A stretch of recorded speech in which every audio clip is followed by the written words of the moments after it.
that means that I've got poems to share with you. And I think the first one, because I started with Down in the Dirt, I will do that again and start with a poem from Down in the Dirt.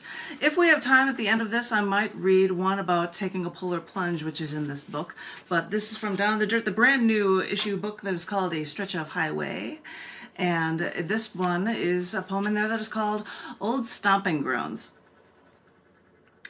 Stories have been told that when the Chicago Mafia would dispose of bodies a century ago, they would bury them in what is now forest preserves in the Chicago southwest suburbs.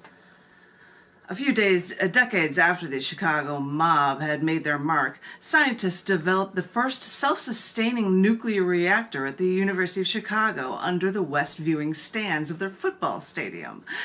Operational for only 1 year, this Chicago Pile 1 was disassembled and buried at one of the forest preserves in the southwest suburbs of Chicago.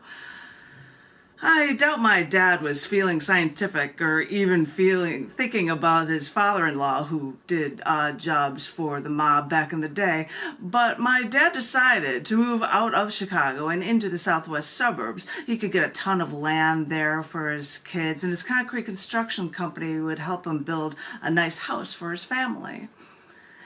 And it was a nice place to raise kids, but far enough away from Chicago to still need to use 50-pound salt blocks for well water.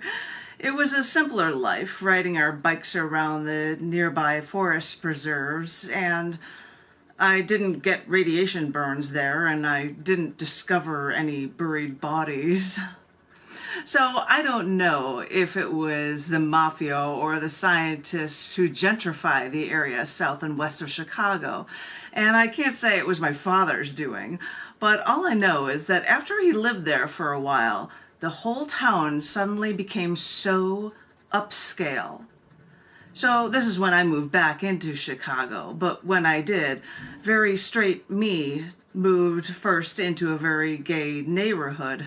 Unlucky for me, I couldn't stay, so I moved not into where all of my friends lived, but very white me moved into a very Hispanic neighborhood just north of where the gangs could pick you up because of the color of your skin. And yeah, I lived there for years, and the rent was cheap. I had more space, even though I got tired of people breaking into my car. It was almost like clockwork. Still, I'd walk alone at night, I'd watch my surroundings, and I always stayed safe. I was fine, really, because there was no other place I'd rather be. I've been moved away from Chicago for years now, but recently I went back to visit my old stomping grounds. And I was stunned when I saw the streets of my old neighborhood now lined with martini bars, kitschy shops from local artists, and vegetarian restaurants. And although I don't believe it, that's when I was told that I might come from a long line of gentrifiers. Now, by the strict definition of the term, that's not true. A gentrifier buys old houses and renovates them so they're more upscale. I don't do that. I just move somewhere and change the neighborhood instead. That was that one. Thank you very much. And I see that Louise even seeing from live video, so I have to do a wave on my video screen from that one. I will read something from the most recent issue of cc&d magazine. You won't see me, bump, bump, bump, even with my broken phone. I'll be gone. This is a poem from there that I'd like to share with you, and it is titled Killing, Loving, and the Power of Women. You can't help but look at the praying mantis, the unique way it moves. It's utterly fascinating to the eye. But I had no idea that one of the reasons I could fall in love with the praying mantis was precisely because the woman kills her mate during or just after they finish their mating. Well, after they finish their mating business, really, think about it. What do you need them around for then anyway, after you got yours? And the beauty of this kind of conquest is that it happens across species. And it happens from insects to animals, too. Some black widow spiders are known to kill their postcoital mates. Female spiders even have large venomous sacs. And the thing is, Female bees and wasps have the stingers, not the males. Yeah, you heard me right. Those male worker drone bees don't even have a stinger. And one female bee is chosen to be, when young, to be the queen. It is raised by male bees until she rules over them all. Female honeybees, we call the shots. Sorry, I'll say that again. Female honeybees call the shots in their caste system. Matriarchs in a female-centered hive where the males only serve for sexual reproduction. Also, male insects and animals are brightly colored to stand out, to be better looking, to attract the female. And the females stay at home and take care of what's theirs. Even female octopi strangle their male mates when the deed is done. And the female lion does the majority of the hunting for its pride, sometimes not even sharing their food. Female bonobos, chimpanzees, are at the top of their group's social pyramid, so the top of the matriarchal society.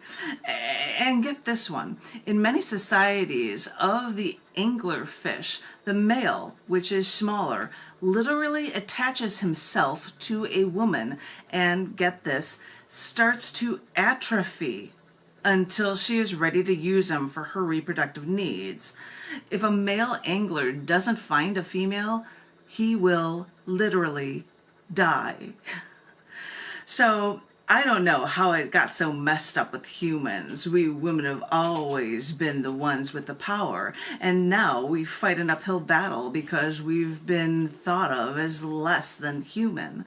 Tell that to Nefertiti or Pharaoh Cleopatra is all I can think, because somewhere along the line men decided to take over the world while we only gave them a home, gave them a family and offspring to raise and flourish, in the male's name, no less. And what's our thanks? We're for stopping killing you men. You men take over humanity, and for millennia we fight for any rights back. And sorry, but I don't know who made this deal, but I didn't agree to it. I want my money back.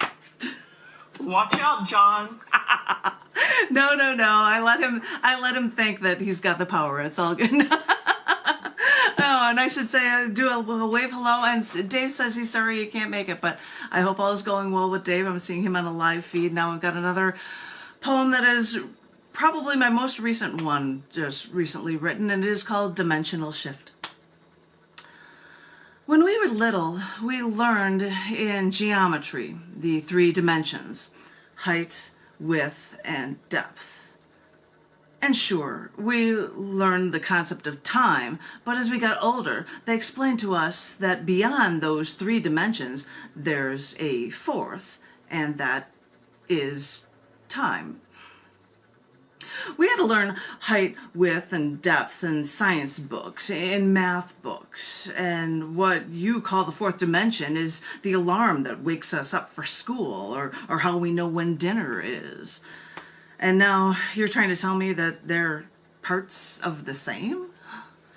Okay, eventually we get older, claim to understand the science stuff, but do we really?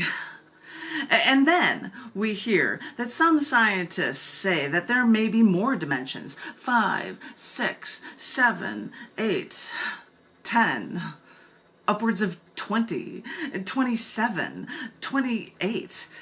And I think, wait a minute, I'm already running late to begin with. I'm having a hard enough time with these 4 dimensions to begin with. These 4 elusive dimensions. What are you trying to do to me? Okay, I'm set for that one, you guys. Thank you very, very much for listening. And I believe that the poet up, of course, he knows he's following me, John F. McMullen, and the poet on deck is Teresa. So take it away, John.